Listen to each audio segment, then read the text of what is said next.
Umaga po sa inyo lahat, tayo ulit sa ating Diyos na buhay sa umaga. Handa na po ba tayong lahat? Magsalita.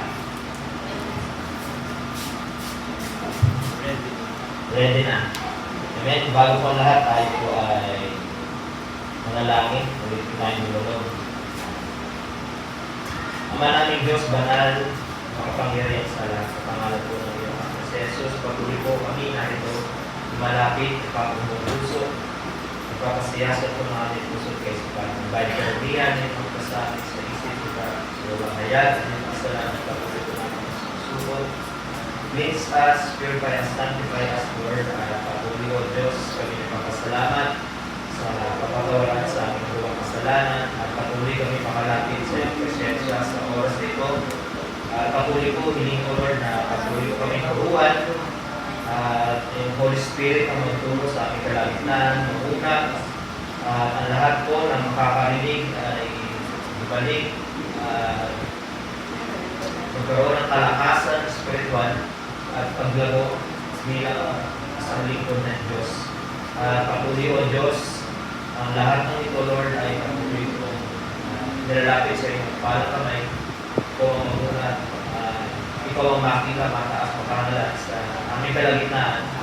Ito po ang aming nalangin sa matigang pangalan ng Jesus. Amen. Amen. Good morning po rin sa inyo lahat. Amen. Patuloy po sa umagang ito, tayo po idadako na sa ating pag-aaral ng kanyang salita. Ang ating pong pag-aaralan po ngayon ay nasa Matthew chapter 12.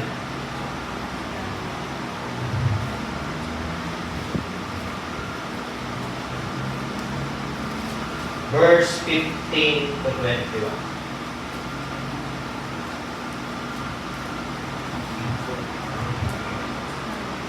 Sabi po dito sa Tagalog, basahin ko na po kung narayan na po kayo.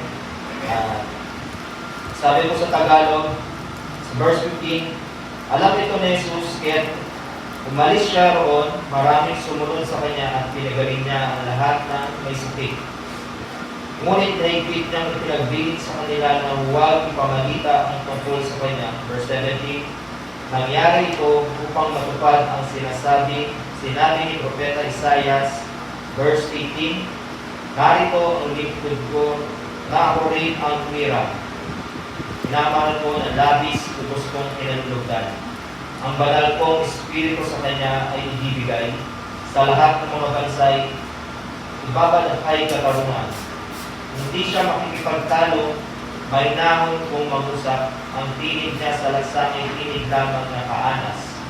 Hindi niya puputulin niya ang pambong na kahapay, ni hindi rin papatayin ang umaandap na ilawan. Hanggang itong katabong ay mapagtagumpay niyang ganap, verse 21, at ang pag-asa ng tao sa kanya ay ilalaga. Amen? Purihin po. Amen. So, umagi po sa kanyang salita na ating pag-aaralan. Ang ating pong tema po ngayon ay pagiging isang lingkod. Ano ang lingkod? Servant. English. So, being a servant, saan ito nagmula? Sino ang servant? Paano ang lingkod ang servant? So, dito po sa binasa natin, ang lingkod po ay banal at walang hanggan. Nagsimula ito sa Diyos, hindi sa panahon, kundi sa kawalang hanggan. Ang anak ay lingkod ng Ama. Ang Espiritu Santo ay lingkod ng anak at ng Ama. Amen. So, ang pagiging lingkod po ay nasa kalikasan ng Diyos. Amen. Sabi po sa Matthew 12 verse 18, lingkod ng Diyos, sino po? Si Jesus. Amen. So, sinasabi po dito, susuriin po natin ang text po natin binasa. Ito po ay nagsasaad ng isang propesiya tungkol kay Jesus bilang isang lingkod ng Diyos. Dito rin po nagmula sa aklat ng Isaiah. Ito po yung matatagpuan natin sa Isaiah 42 verse 1 to 4. Pinapakita po dito ang katangian ng isang Mesaya na magiging mapagpakumbaba at magpapakita ng awa at katarungan ng tao.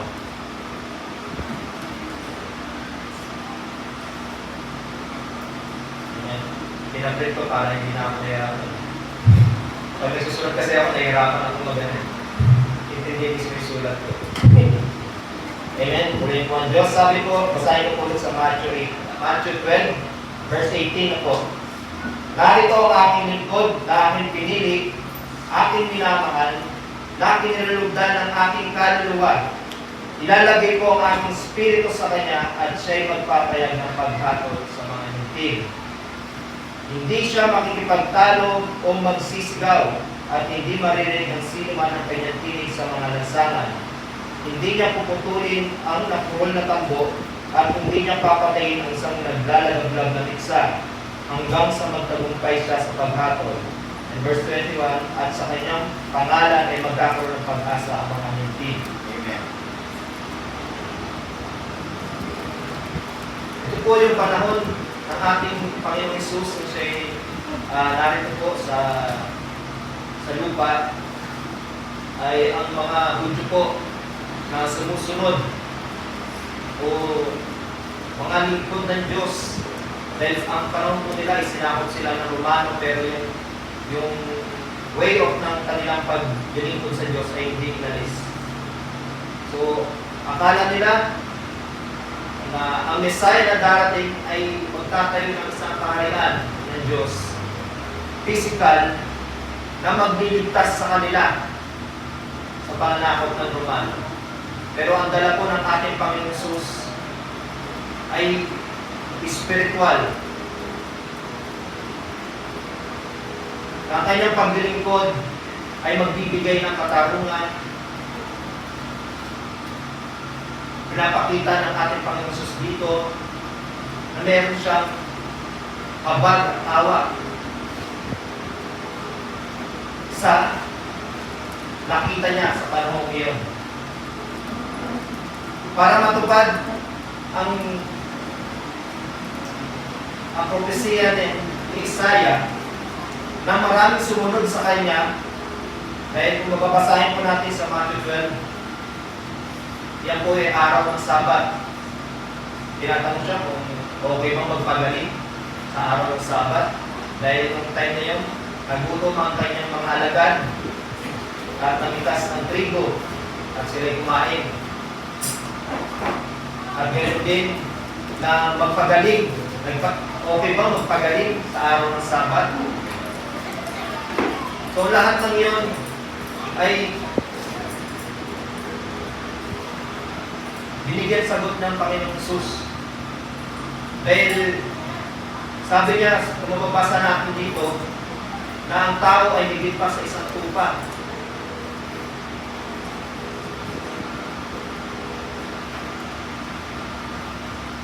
Ang tao ay higit pa sa isang tupa. Kung ito'y maliligaw, kung ito'y may sakit, anong kailangan niyang gawin? Diba, tinulungan ng Panginoong Hesus, pinagaling. So, ang ginawa ng Panginoong Hesus, nagtatanungan ng mga Pariseo dahil gusto nilang may suplong. So, umalis siya, pero marami pa rin sumusunod. So, ginawa niya yun, lahat ng nagsilapit sa kanya ay kanyang pinagaling. At sinabihan niya na, huwag kayong maingay para matupad yung prophecy ni Prophet Isaiah sa kanya. Kung narito ang lingkod na aking pinili, ang aking minamahal na tinulugdan ng aking kaluluwa, ilalagay ko ang aking spirito sa kanya at siya'y magpapayag ng paghatol sa mga hintil. Hindi siya makikipagtalo o magsisigaw at hindi marinig ang sino man ang kanyang tinig sa mga lansangan.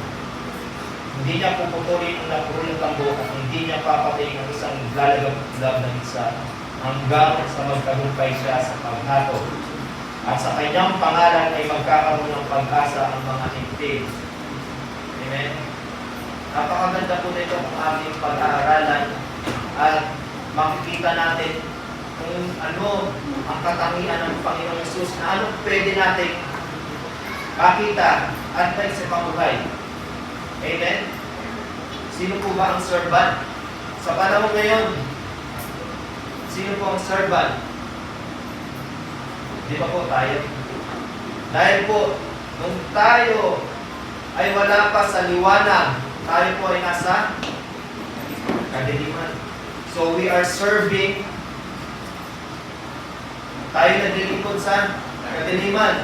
Kasi kung ano yung ginagawa natin, hindi natin alam, mali na pala, tayo ay naglilingkod sa kadiliman. Dahil sa biyaya at pag-ibig ng Diyos, tayo ay dinala sa kaliwanagan. Sa pamagitan po nino ng ating Panginoong Yesus, nang siya'y ating sampalatayanan, na niwala tayo sa Kanya, tatanggapin natin siya bilang tagapaglingkod, naniwala tayo sa Kanya na siya ay naparito upang alisin ang kasalanan sa mundo.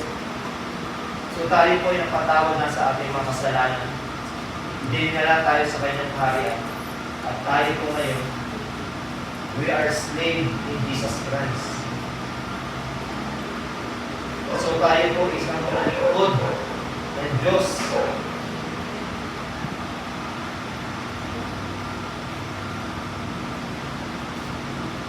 So balik po tayo. Ang lingkod ng tinutukoy ay isang katauhan na kumakatawan sa Diyos at magsasagawa ng mga gawain ng katarungan at kaligtasan. Amen. Dito po ay kumakatawan sa ating Panginoon Hesus. Siya po ang Misaya na hinihintay ng mga Hudyo. Subalit, sila po ay kanilang tinanggihan. Kaya po tayo ay mapalad. Dahil kung babasahin po natin dito, pati Gentil. In Isaiah po mababasa natin nation. At pagdating sa bagong tipan, Gentil na po ang nakapaloob. So ating Panginoon Hesus ay isang lingkod na maghahatid ng kaligtasan hindi lamang sa Israel, kundi pati na rin sa mga Gentil. So, in Matthew 12:19 to 20, ang talata po ito ay naglalarawan sa mapagpakumbabang katangian ng Misaya. Hindi siya magtataas ng tinig o maglalakad ng matindi tulad ng mga hari o makapangyarihang tao. At hindi niya puputulin ang napurol na tambo. Yung napurol na tambo po, in English, reed, R-E-E-D. So, ang reed po ay ginagawang music. Yung iba naman po ay ginagawang tambo. Sabi po yung katangian ng isang reed, kapag nanuan ng hangin, kung siya mahaba, hindi siya ganun po yung katangian ng isang tao na pinapakita po dito sa Matthew 12:19 to 20. At ibig sabihin po, yung frailty, yung katangian ng isang tao ay kung saan siya, ano yung nakangin, doon siya. Agos ng tubig, doon siya. At hindi papatayin ang naglalagab na bisa. Sa English naman po, kung babasahin natin, makikita natin smoking flax. Ano po yung smoking flax? Kakaunting liwanag na lang ang nasa kanya. Parang konting ihip na lang. Wala na ang liwanag. So dito pinapakita ng ating Panginoon Hesus yung pagpapalagay niya sa tao doon sa mga mahihina. By the grace of our Lord Jesus Christ, yung pag-ibig ng ating Panginoon sa mga tao, sa kabila ng mga nangyayari, pag yung mind nila ay hindi nababago, ay nandun pa rin yung pagtingin ng Panginoon. Yung eyes Hindi siya nakatingin kung ano yung nagawa mo. Anong sabi ng Panginoon Jesus? Ibig mo bagang gumaling? Sabi niya sa lalaki. Siyempre po, kung tayo may sakit, tatanungin ka, ibig mo bang gumaling? Siyempre po, di ba? Gusto mong gumaling. Walang pagdadalawang isip. Pinagaling ng ating Panginoon Jesus. How much more na tayo? Kung kilala natin ang ating Panginoon bilang isang lingkod, ganun din ang makikita natin kapag tayo patuloy na lingkod sa Panginoon. Kasi ang isang paglilingkod sa Panginoon ay hindi lang tayo nakaupo, kundi tayo ay naglilingkod sa ating kapwa. Ang paglilingkod ay meron pakumbabaan, kainahunan, walang pagtatalo, hindi nakikipagtalo. Dahil nasa Kanya ang Espiritu ng Diyos na naglilingkod sa Kanya, tumutulong sa Kanya, na tayo tanggapin ng ating, na tayo tumanggap sa ating Panginoon Jesus, na ating tagapagligtas.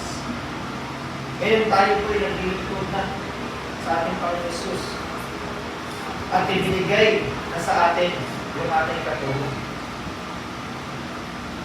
Tinutulungan niya tayo kung paano tayo mamuhay, kung paano natin malaman kung ano ang mali. Kung tayo ba, kapag hahanap tuwing linggo, ayos ba ang ating puso? Are we here? Tayo ba ay narito upang makapakinig ng Kanyang salita? O tayo ay narito para makakuha ng bagong balita? Bagong balita mula sa Diyos. Amen? Ang salita ng Diyos, kahit matagal na, ay parang laging bago. Sariwa, gamot, nakakagaling, kahit sa anumang uri ng sakit. In the name of our Lord Jesus Christ, walls fall down. In the name of Jesus, breakthrough. All the breakthrough sa buhay natin, umahadlang sa paglago natin, it breaks in the name of our Lord Jesus Christ. Miracles happen, not by chance, but in the name of the Lord Jesus Christ.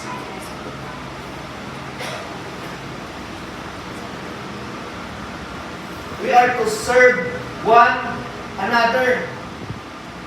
Sa paano kung paraan, yung mga kabataan, magpasakop sa nakakatanda. Ibig sabihin, lahat po tayo, alin po, nagpapasakop tayo sa isa't isa. Walang pagtatalo, kundi lahat tayo nagkakaisa sa pag-ibig ng ating Panginoon Jesus. Kapag tayo ay nakarinig ng salita sa ikatutuwid natin, hindi tayo magtatanim ng hinanakit. Tayo magpasalamat sa Diyos na tayo ay kanyang tinutuwid. Ipinapaalala sa atin kung ano ang mali sa atin. Dahil ang paglilingkod sa Diyos ay hindi para tumunan ang ating kapwa, kundi tuwirin at tuparin ang nais na ipagawa ng ating Panginoon.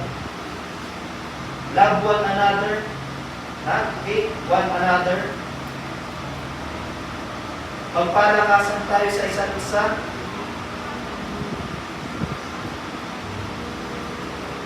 Ayan po ba? Manalangin tayo para sa isa't isa. So yung ginagawa natin every Wednesday ay isang uri ng paglilingkod sa ating Panginoon.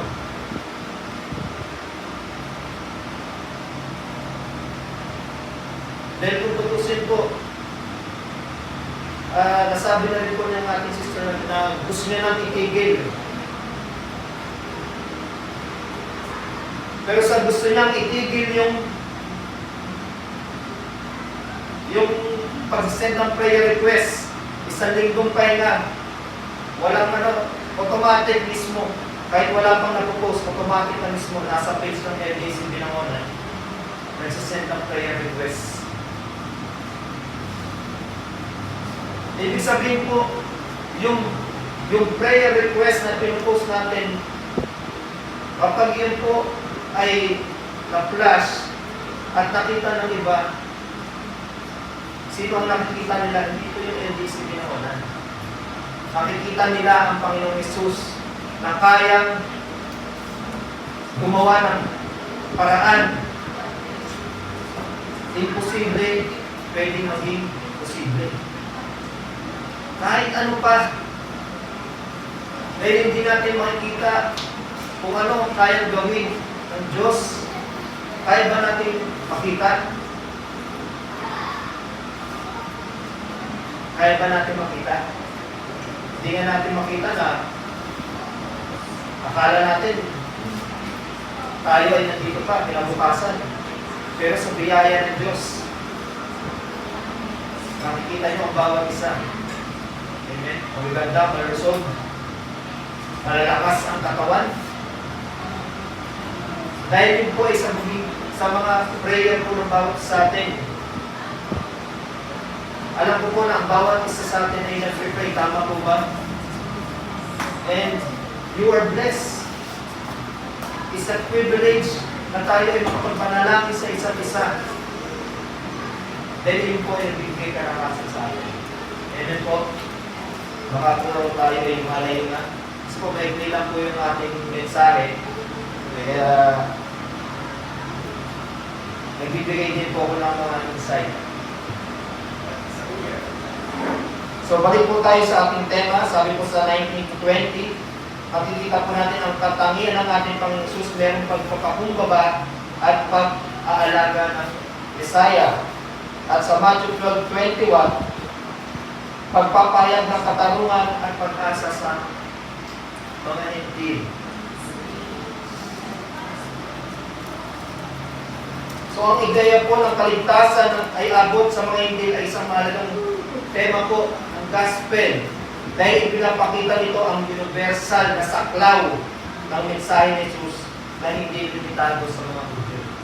So hindi lamang sa Hudyo po, universal. Ibig sabihin po, yung salita po ng Diyos, nga lalo po ngayon ay sobrang technology na. Naigin mo kahit yung AI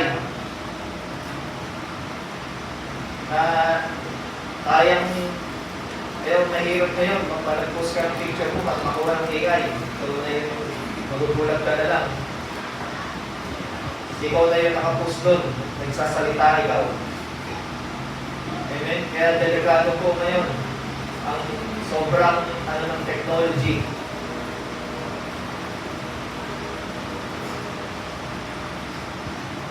So kung titignan po natin yung kabuuan po ng Matthew 12:18-21, ang Panginoong Hesus po ay dumating bilang isang lingkod. Hindi para siya ay paglingkuran, kundi siya ay maglingkod upang tuparin ang pinag-uutos ng Ama sa Kanya. Siya po ay narito maglingkod. Ganun din po tayo, maglingkod tayo dahil hindi humingi ng anong kapalit. Maglingkod tayo, taos-puso sa ating puso. Maglingkod tayo, hindi sa kanino pa man, kundi sa ating Panginoong Hesus. Gumagawa tayo sa pangalan ng Panginoong Hesus. Hindi taas ang ating sarili, kundi we stay humble kapag tayo naglilingkod sa Panginoon. Kasi kapag tayo naglilingkod sa Panginoon na mayroong pagmamataas o palalo, ay meron kaparusahan sa harapan ng Panginoon.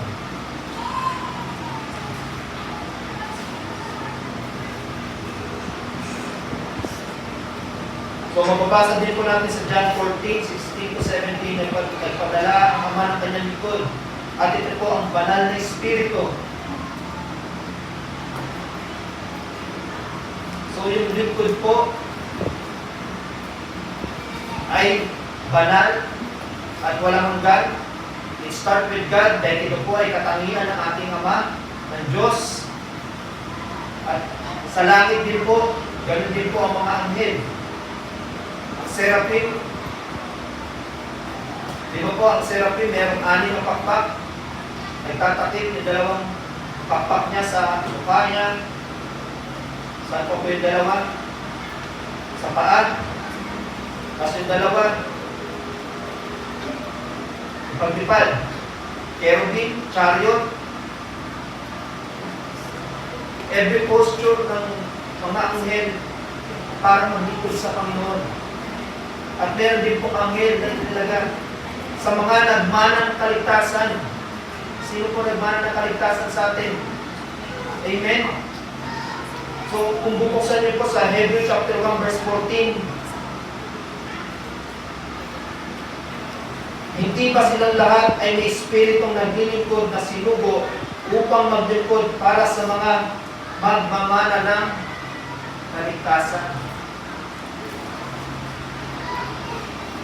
Sabi ko sa Hebrew chapter 1 verse 14, sabi ko natin sa English. Are they not all ministering spirits sent out to render service for the sake of those who will inherit salvation? Amen? So meron po naglilingkod sa mga nagmana, mga salitang salvation ng ating Panginoon Jesus. May nag-iingat sa atin. Saan man tayo pumaroon, ang Diyos ay hindi niya tayo iniiwan, hindi niya tayo pinababayaan. Dahil meron naglilingkod sa atin na hindi natin nakikita. Yung privilege na ibinigay sa atin ng Panginoong Jesus. Amen?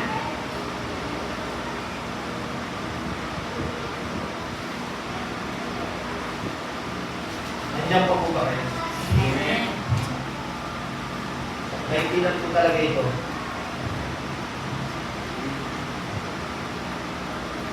Ano po magiging application natin sa ating mga nabasa? So, ang mensahe po ng kaligtasan ay para sa lahat. At ang misyon ni Jesus ay ipaghanap ang katarungan sa buong mundo. Bilang mga tagasunod ni Kristo, tayo rin ay tinawag upang magsilbi at maghatid ng katarungan, hindi para sa ating sarili kapakinabangan, kundi para sa kapakinabangan para sa iba. So hindi naman po tayo church ang tinutulungan. Ang church din po ang tumutulong. Amen po.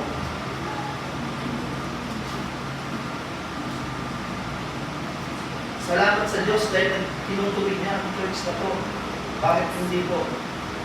Kung hindi tayo tinutuwid eh. Amen. Ang pagtutuwid ng Diyos, masakit. Ang salita ng Diyos, masakit. Pero nakakagaling sa ikabubuti ng bawat isa sa atin. Tama po ba? So, ang tamaan po yung magalit. Kapag po tayo naglilingkod sa Diyos, suriin natin ang ating puso. Ilang taon na tayo naglilingkod sa Panginoon, and yet, nakakalimutan natin, what are we eating? Ano ang nilalagay natin sa ating katawan na siyang ikasisira ng katawan natin?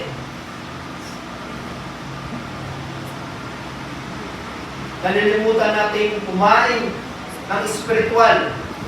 Hinahayaan natin ang ating mga anak. Na imbis tayo mismo mga magulang ang magdadala sa kanila sa ating Panginoon, ay nahayaan natin sila. Pinapayagan natin sila kung anong gawin nila. Alin po? Ang Diyos na nakakakita.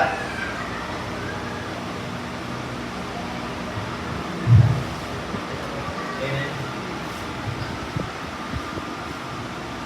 Mahirap sabihin. Pero, alam mo, ang pagdalingkod sa Diyos, kapag umarap ka, yung puso mo tinitingnan. Tama po ba? Ang pagdalingkod sa Diyos, hindi ko anong meron talent ka. Yung obedience mo, yung humility mo sa Panginoon.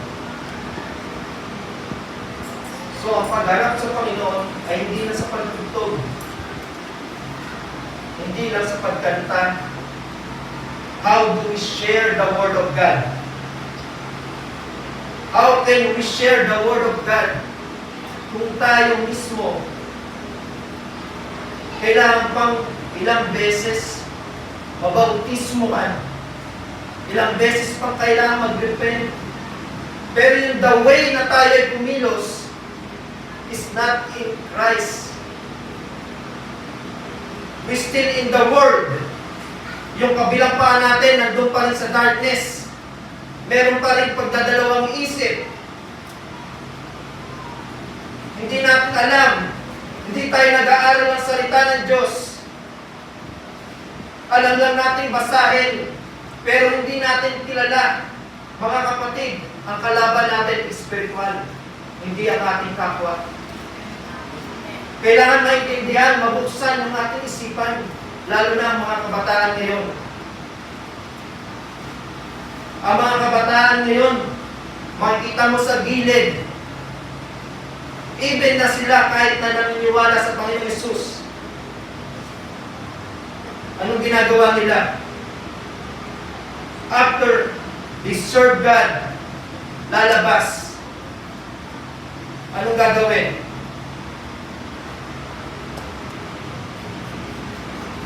Hindi nyo nakikita, pero ang Diyos nakakita. Masakit. Kasi paano tayo makakahikayat? Ito yung nandito sa atin sa loob. Hindi mabago-bago.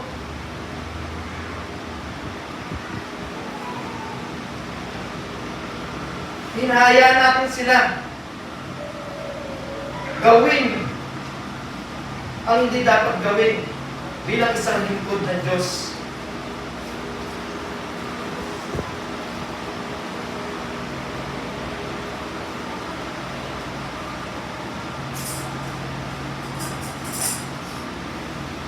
Ang pagdalingkod sa Diyos ay hindi biro, mga kapatid. Kung titignan nyo ang panahon ngayon,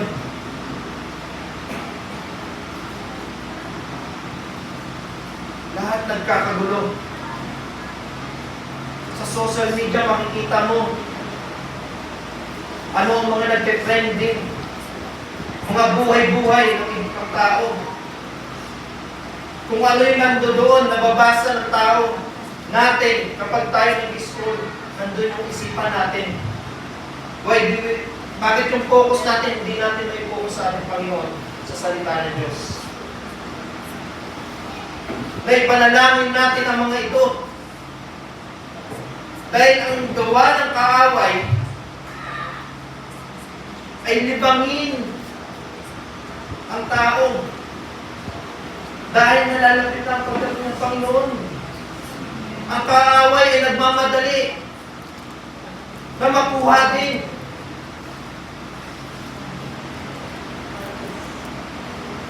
Kaya kapatid, dalangin ko, magdalangin tayo sa isa't isa. Dahil protection ng Panginoon sa church na ito ay huwag mawala. Pray for family, sa inyong mga kamag-anak. Dahil ang pagdalingkod sa Diyos, hindi lang nakaupo tayo tuwing Sunday.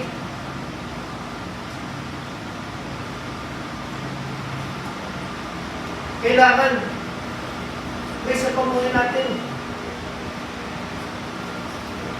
May pangaral natin sa ating mga anak. Huwag natin hayaan. It's okay to be married o magpakasaya ka, pero huwag kang lalagpas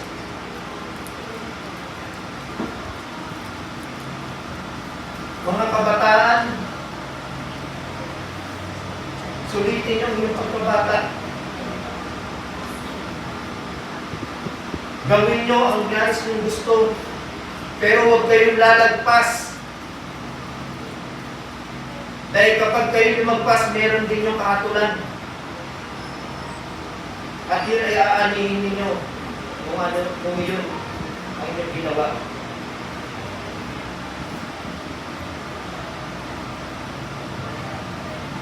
Pero mas maganda habang bata pa, kayo maglingkod sa Panginoon.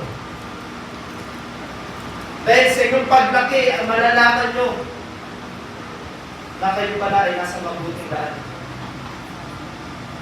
Pero kung tayo ay patuloy na naglilingkod sa Diyos, pero ang paa natin ay patuloy nandun sa hukay,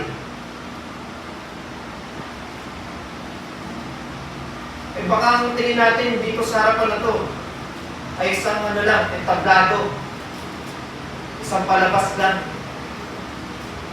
Okay lang. Pastor naman pala akong tuturo eh. Siya na naman ang tuturo. Amen po ba?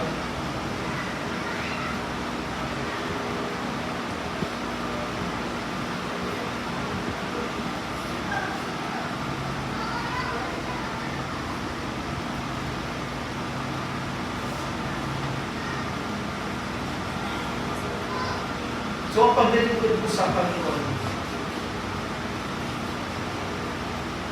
ay isang banal at walang hanggan. Kung tanggapin natin ating Panginoon Jesus, we are being part of the royal family to serve, to be slave in Jesus Christ, imparted the salvation in us. Sa tulong ng Holy Spirit, tinuturuan tayo kung paano maglingkod sa ating kapwa.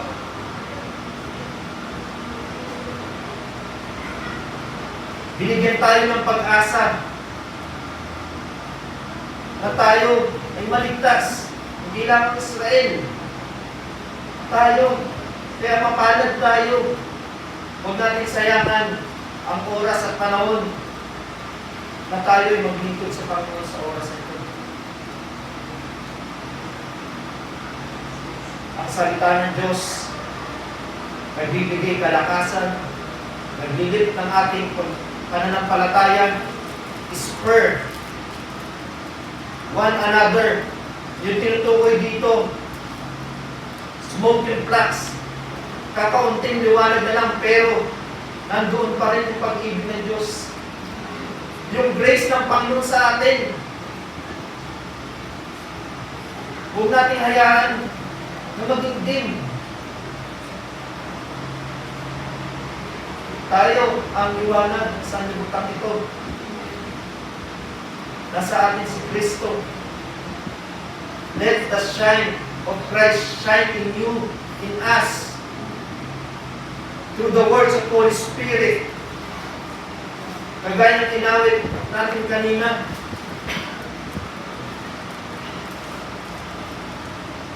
that in Jesus' name, He given us the authority. Ang authority ay nasa ating Panginoon Jesus. Naroon na sa Kanya na lahat. Tayo ay Kanyang mga anak, lingkod. Huwag tayo magdalawang isip. Kapag may humiling mananangin sa atin, ipag-pray natin. Huwag tayo magdalawang isip. Ang Diyos ang nagpadala niyan. Ang kailangan makita sa atin, susunod ka ba o hindi?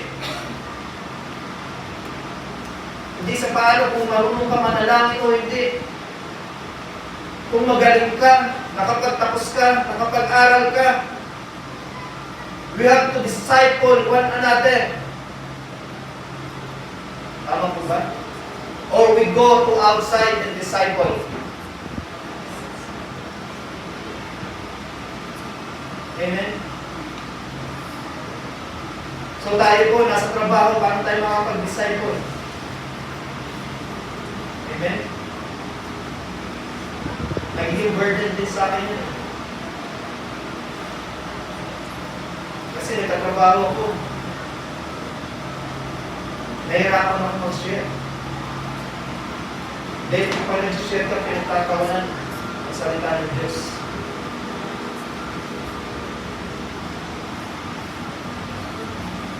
Kung ayaw nila ang kaligtasan, ayaw. Basta ikaw, nasabi mo, and you obey God. Tinanggihan nila ang kaligtasan, aanin nila yun sa bandang huli. Basta ikaw, lingkod ng Diyos, ginawa mo ang pinag-uutos ng Diyos. Amen. Kahit saan tayo magpunta, sa kapitbahay natin,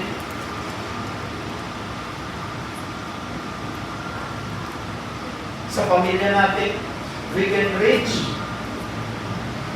So, paano po parang yung technology natin ngayon, gamitin natin sa gawain ng Panginoon. Kaya naniniwala ko yung page ko na yan ay hindi ginawa ng ating sister na Lord. Iyan po ay pinagkaloob na gawain ng ating Diyos. Amen. At siya rin ang nagpapadala ng mga request na yan.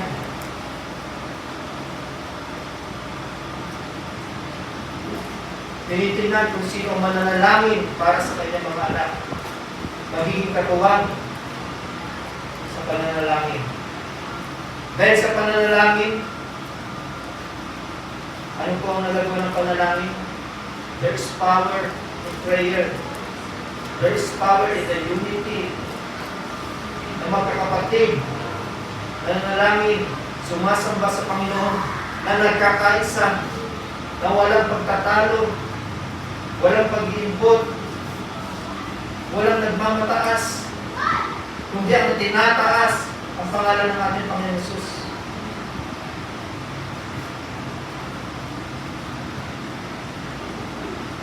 Sa mundo natin ay puno ng ingay at galit. Subalit sa kabutihan ng ating Panginoon Jesus, pinapakita niya na meron pa rin pagpapakumbaba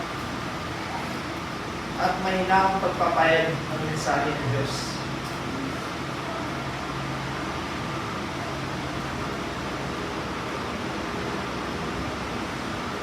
Tinuturuan niya tayo na maging malumanay. Minsan sakit po yan eh.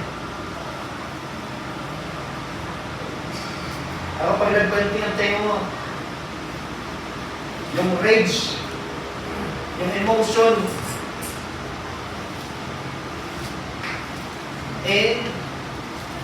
nakakapagbitaw ka na hindi kakaya-kayang salita. Amen. Sabi ko dito, tinuturuan tayo na maging malumanay at magbigay ng pagkakataon sa mga tao na magbago. Hindi magmukhay ng pagkatalo o pagkawasak sa kanila. Amen. Basta yung nakita mo na may ginagawang mali ang iyong kapatid, hayaan mo ba, diba? Diba po? Sawayin mo. Sawayin natin na mayroong pag-ibig. Yung pag-ibig pa rin at yung malumanay at approach sa kapwa natin. Hindi sa kung anumang katagal natin sa paglilingkod sa Panginoon. Isa kasi na nagiging dala ng emotion ba? Nabibitawan yung mga ganong salita. Na ako, 60 years na ako naglilingkod sa Panginoon. Alam ko na ang lahat ang patakbo sa loob ng church. Alam ko na ang gagawin. And yet, yung words, yung life niya ay hindi nagbabago.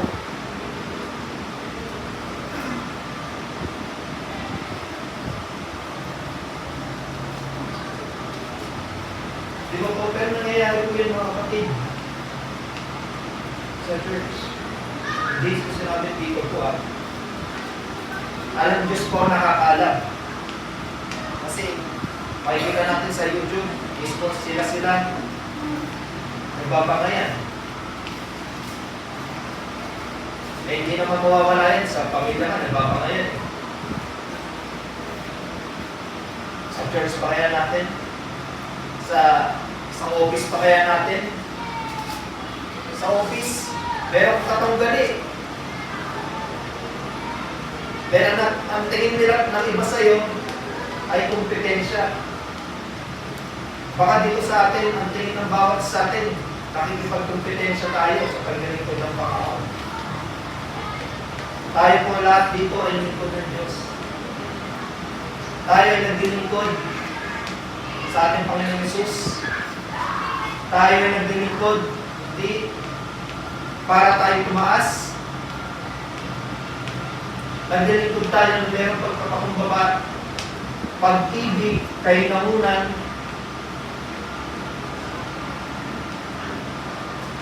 at kung sumigaw, amen? Ibig sabihin, iniisip tayo. Tama po ba? Baka inaantok na tayo. Nakakantok na yung preaching ni Pastor. Alam ko na yung tinuturo na yan eh. Ba't kailangan ulit-ulitin?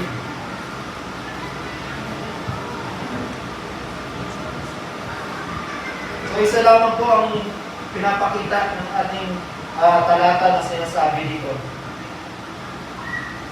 Ang Matthew po na ito, na Matthew chapter 12, ay nagsusulong ang isang mensahe ng pag-asa, pagpapakumbaba at katarungan.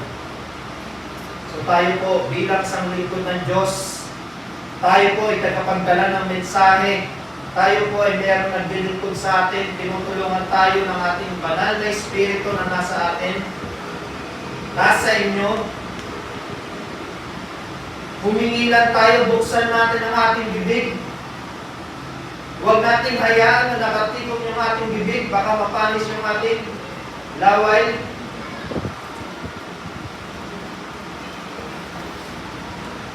At tayo po ay magdadala ng pag-asa sa ating kapatid, sa ating pamilya, sa ating community, in this church, sa bawat isa, sa bawat tao. May hatid natin ang katarungan ng ating Panginoon Hesus.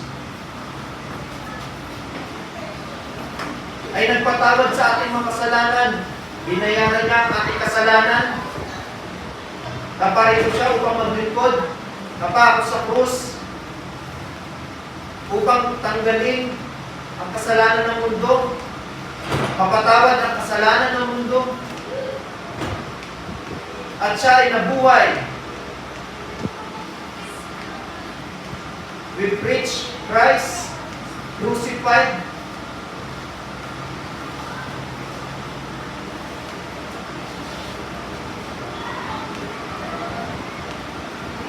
Tayo rin ay tinatawag upang magsalita at maglingkod ng may kababaang loob at malasakit sa lahat ng tao at magbigay pag-asa sa buong mundo tulad ni Jesus na nagdala ng katarungan at kaligtasan sa lahat. Amen po. Tayo mga kapatid, ikaw ay lingkod ng Panginoon. So mapalad tayo na bawat isa sa atin ay isang lingkod ng Panginoon. So hindi lang tayo narito upang makapakinig ng salita ng Diyos. Kundi tayo din po, yung narinig natin salita ng Diyos, ay may share din po natin sa ating pamilya. Amen. Na meron tayong humility, humble, pag-ibig, at pagsunod sa ating Panginoon. Amen po.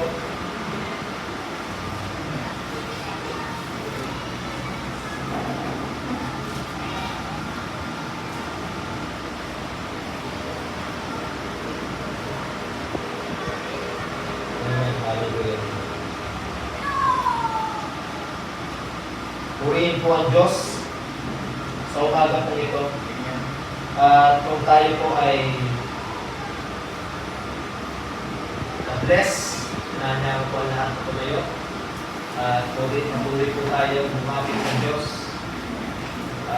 Tunay na sa oras na ito, na tayo po ay magpasalamat dahil ang Diyos ay patuloy na nagpapaalala sa atin kung gaano kabuti, dakila ang ating Ama na sa langit, na ibinigay ang ating Panginoon Hesus sa lupa para sa ating kapatawaran ng kasalanan. At tayo binigay niya ng kaligtasan na dati tayo ay nasa kadiliman, ngayon tayo ay nasa liwanag. In the kingdom of Christ, in the kingdom of God, tayo ay narito upang maglingkod sa Panginoon na may pag-ibig, pagpakumbaba, pagmamahal at pagpapaalala sa bawat isa, na tayo patuloy na magpatibay ng ating pananampalataya sa Panginoon Hesus.